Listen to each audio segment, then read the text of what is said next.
अस्सलाम वालेकुम नाज़रीन, सिंध ऑनलाइन टीवी में भलीकार आवां हैं मुमल पमर शामिल करूँ था हिन वक्त जो खबरों।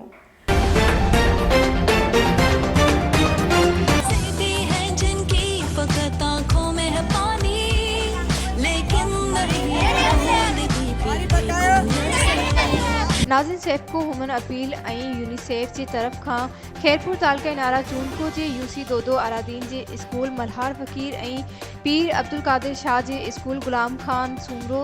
यूसी सिकंदराबाद के स्कूल जानिब अली भुंगरो में team Nara Chunko field monitor Farag Khoso team leader Habibullah Arisar अज वर्ल्ड डे वोटर डे मल्हाइन पिया, जैमें गोठ के मोजिज़ माहुन उस्तादन भरपूर हिस्सो वरतो, जैमें ॿारनि भी डिबेट्स कयूं पानी की अहमियत के बारे में बुधायो। हिन वक्त खबरों वधिक खबरों अपडेट्स के लिए ॾिसंदा रहो सिंध ऑनलाइन।